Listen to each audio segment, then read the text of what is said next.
Welcome to Popternative, where we dive into topical discussions from the worlds of pop culture, social media, and sports. Here is your host, Peter Remoliotis, aka PD Beats. Hello and welcome to the Popternative podcast. This is the podcast where we have digital discussions, the worlds of sports, pop culture, and news. As always, I'm your host, Peter Remoliotis, and on Twitter, you know me as PD Beats. I hope everyone is staying safe during this COVID-19 quarantine. Stay safe. Please stay at home and be careful. And I hope everyone and your loved ones are doing well as well. This is a special Popternative broadcast where we are speaking to the Director of Communications for the Canadian Olympic Committee, Photi Sotiropoulos. Photi, welcome to the show. Nice to be here. Thank you. And the news that was announced this week is that Team Canada has announced that they will not be taking part in the Tokyo 20 Summer Olympic Games. And this was a decision that was announced, I believe, yesterday. And due to risks with COVID-19, it seems like this was the best decision for the Canadian Olympic Committee and the athletes. Yeah, Peter, we didn't take this decision lightly at all. It was a decision that was actually a lot of stakeholders needed to be part of this decision. We had to speak to our athletes commission and make sure that they were on board with this. We spoke to our medical team, our chief medical officer, Dr. Mike Wilkinson, as well as the sport community as a whole. So national sports organizations, sports bodies, the CEOs, high performance directors, and executive directors, as well as other sports organizations like Own the Podium and Sport Canada in order to get to this conclusion. And we also spoke to the Canadian Olympic Committee board to be able to come up with where we came up with. I think it's the right solution. I think given the circumstances, it was unfair to be asking our athletes to be training during this period of time, especially under these conditions, under conditions where it wasn't safe for them to train, especially when we were looking at them to train for July 24th opening ceremony deadline. And so we're very satisfied with the way that the athletes have received the news today. Absolutely. And to extend on that, what has been the reception from the athletes? How are the athletes feeling about this situation? A lot of them have been training for a long time for this, but at the same time, I think a lot of them would be relieved due to the COVID-19 risks as well.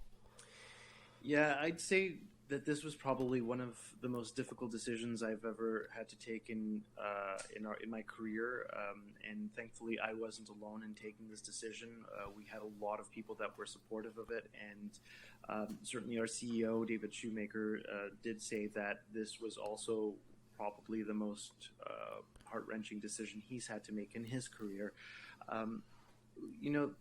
It's hard to talk about a positive sentiment under the circumstances from our athlete community.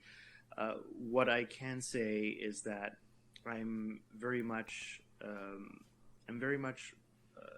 empowered by their messages. A lot of the messages that we're looking at through social media and through personal messages are that athletes are heartbroken about this decision, but accept it and think that it's the right decision to make. And we know that oftentimes the right decision to make is not the easiest one, and this is certainly one of those cases. So we're very much encouraged by the athletes and how they've reacted to this, and we feel that we've taken the right decision here altogether. Can you take us through a brief timeline of the decision making in terms of coming to the conclusion that the athletes were not going to go and represent Canada at the Olympics? Was this kind of a 2-week period of discussions? Was it longer? Was it shorter? Take us through the timeline a little bit. Yeah, I think it started off maybe a week ago when we had a communication with the International Olympic Committee. We've been talking with the International Olympic Committee with the highest instances of the IOC on almost a daily basis, and we had a conference call with President Thomas Bach out of Switzerland. And during that conference call, it was decided that at that moment in time, this was a week ago, it was premature to start thinking about either moving the games or changing the games. And we were all very much in line with that decision. And we wrote an open letter to our athletes that was signed by our president and Rosie McLennan, Shay Smith, who are part of our athletes commission, as well as our CEO, David Shoemaker, and our chef de mission, Marnie McBean, basically stating that we were supportive of that decision. However, in discussions, and you know this as much as anybody else, Peter, things change so rapidly. An hour is like a year in these circumstances, and in discussions with our chief medical officer, with our medical experts within the field, it was becoming very clear to us that what we were asking our athletes to do was endanger not only their lives, but the lives of their friends and families and loved ones by going to training facilities and training centers and gyms in order to be able to prepare themselves for these games.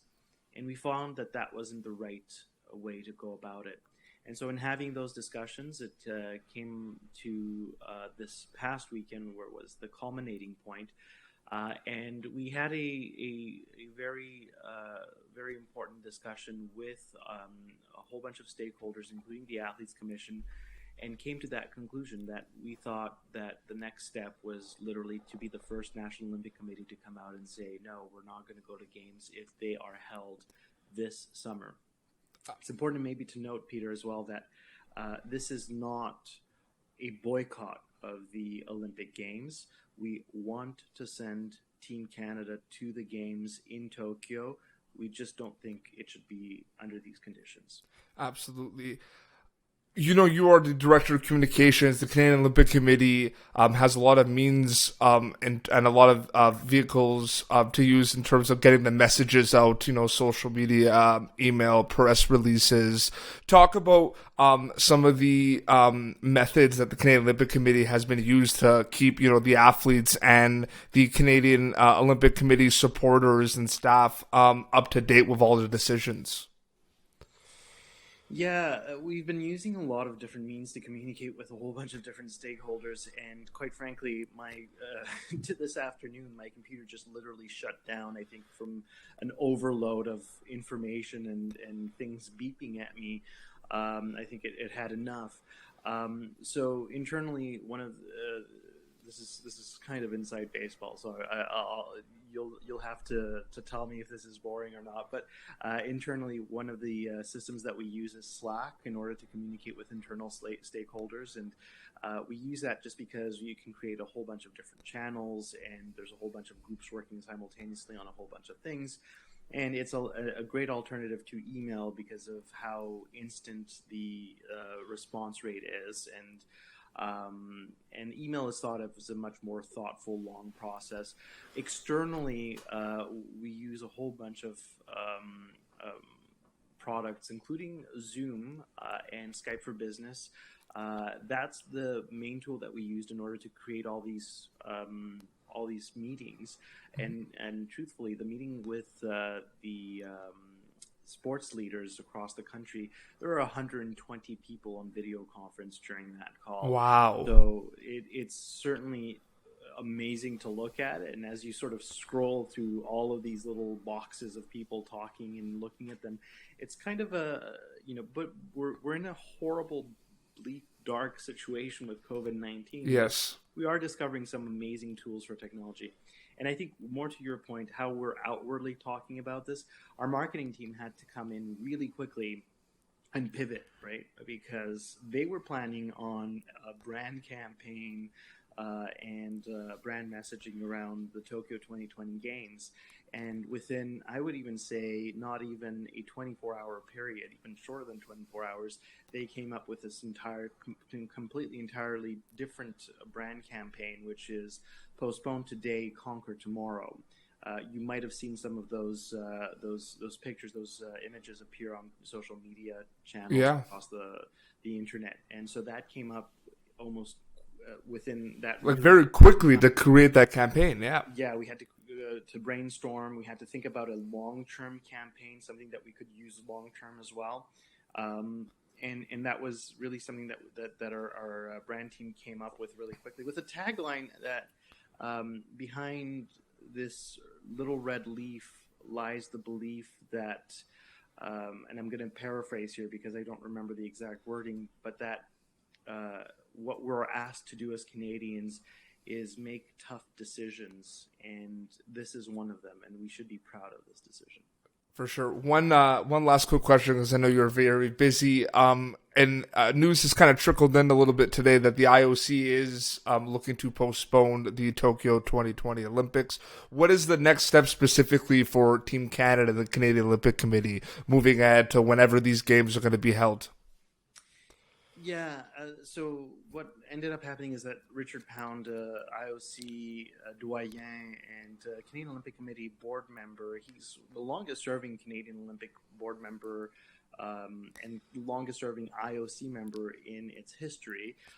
He was the president, fun fact, of the Canadian Olympic Committee during the 1976 Montreal Olympics and started a little bit before then. We recently celebrated his, I think, a 50-year contribution to Olympism, and so he recently, within the past, I'd say 4 or 5 hours, came out with the news that he thinks that the IOC is going to postpone. That isn't necessarily a fact, and we are still waiting for Thomas Bach to come out with an official next steps. The IOC has given itself 4 weeks to make a decision, and during that period of time, they can come earlier, they can come later with a decision. We feel that the momentum is currently towards a postponement of games, but we don't have that guarantee. Mm-hmm. We know that the Australian Olympic Committee followed soon after the Canadian Olympic Committee came out. And just a little bit earlier today, the BBC reported that the British Olympic Committee also came out with similar messaging to ours. So we have 3 very strong National Olympic Committees, 3 of the 5 I's around security detailing that some of your viewers might know about, that have come out publicly saying that they will not send teams this summer to Tokyo if the games happen.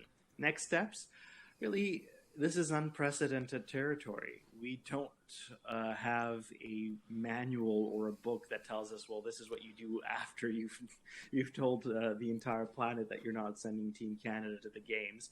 So right now it's a lot of phone calls. A lot of stakeholders need to be informed about this decision. Yeah. And quite frankly, we need to figure out what we're going to be doing and how we're going to be reacting to this world pandemic.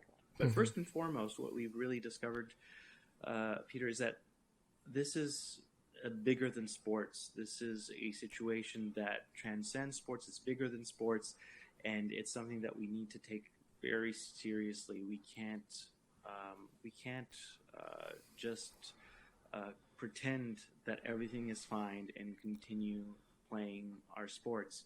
We need to stop, and we need to take the appropriate social distancing in order to be able to do that later on. And as Thomas Bach said, let the flame of the Olympics be that light at the end of the tunnel that guides us towards the hope that we can come together once again as one, as a world, to celebrate the best that humanity has to offer.